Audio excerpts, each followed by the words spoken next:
Welcome to Confessions of an SEO. This is Carolyn Holzman. If you're a regular listener, welcome back. And I know you're out there because Spotify or Anchor, whatever they're going by these days, tells me that a few of you are looking out there. So welcome. And if you're new, also welcome.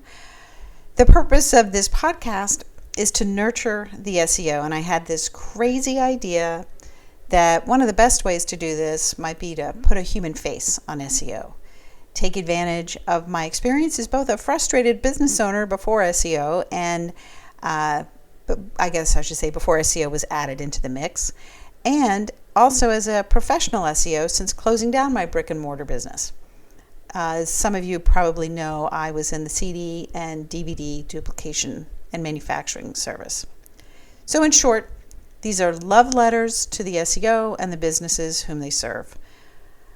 Now, I'm mapping out the topics for the summer, and as I was doing so, it occurred to me this might be worthy of an episode.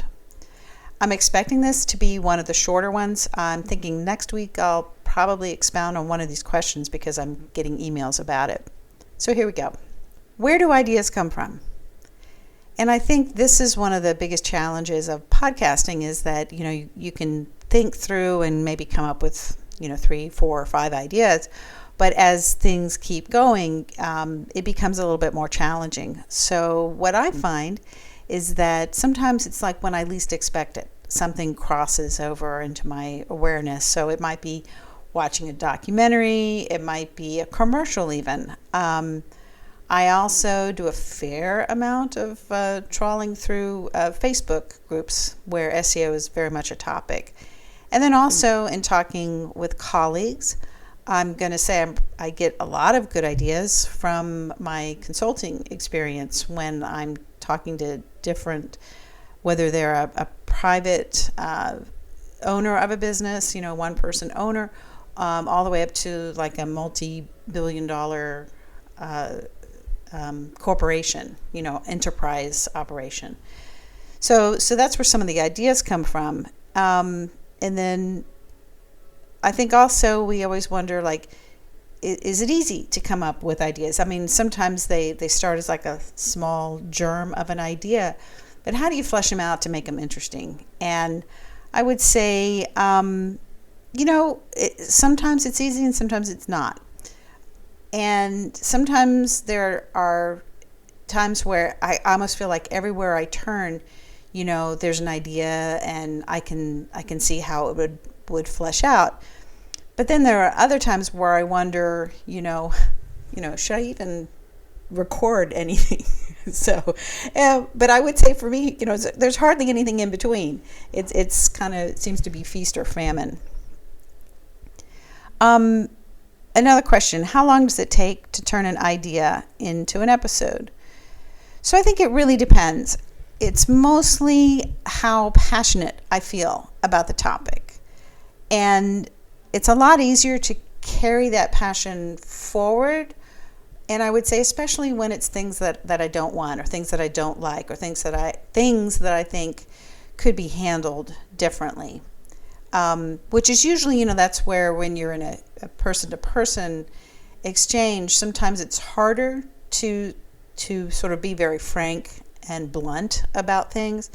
But that's why I really love this opportunity to take out and really talk about things that I think really stink. Okay. Here's one. Why don't you do interview episodes? And I do occasionally, get some feedback on that, and I get it. There are a lot of interview SEO shows out there. Lots of very successful businesses and people got started by interviewing colleagues or the businesses that they wanted to work with. And this is fun. It creates a little more social experience as an SEO. And the gameplay for some of that, of course, is always somehow to build, let's say, an identity brand and to generate referrals. And I guess the main reason I came up with Confessions is that there's nothing out there really that I'm aware of that is actively working to support the SEO as a person. Frankly, I get super tired of all the here's the latest SEO trick hype, or here's my program, sign up and let's be best friends forever. Most people go to all the trouble to do these podcasts because they're trying to attract new SEO clients. And I'm pretty sure that when you record a whole episode about hating client SEO, it pretty much puts that option to bed. Here's my couple of my thoughts. I think we put a huge amount of pressure on ourselves.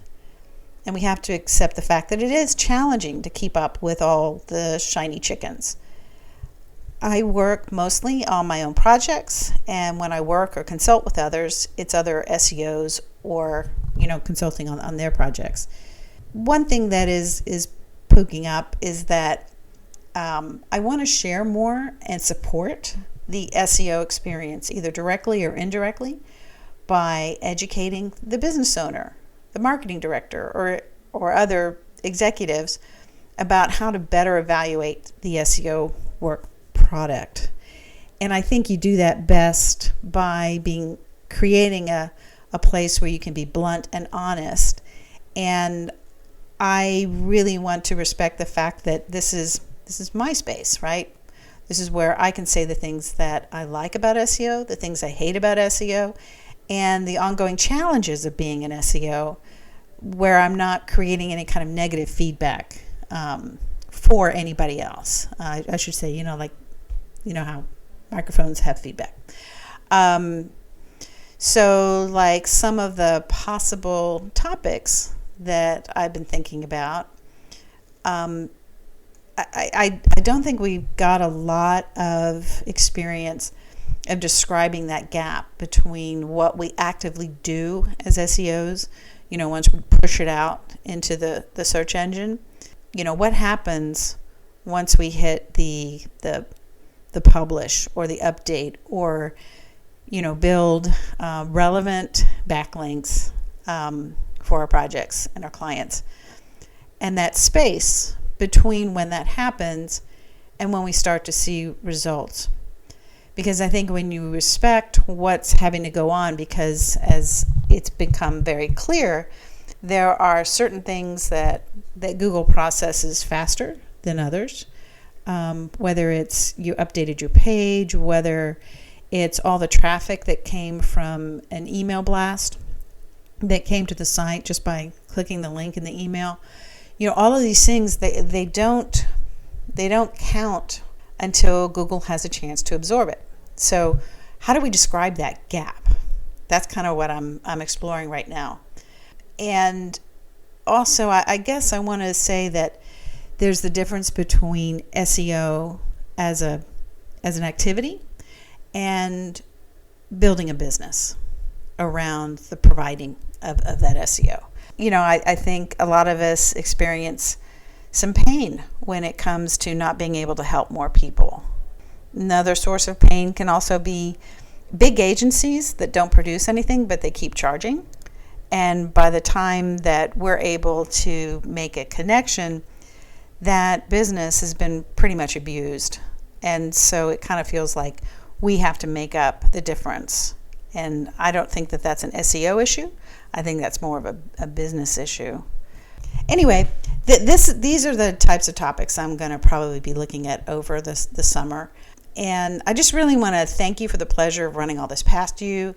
If you have any suggestions or comments, you can email confessions@americanwaymedia.com. And if you have a moment, please feed the beast by leaving a review on wherever you listen to your podcasts, through the Alexa app. And I'm scared to say her name because she might turn on. But, those little things, I would love it to maybe see what happens when reviews start being left. So anyway, be nice. All right. Well, that's it for this week's episode of Confessions of an SEO. This is Carolyn Holzman, and I'll see you in the SERPs.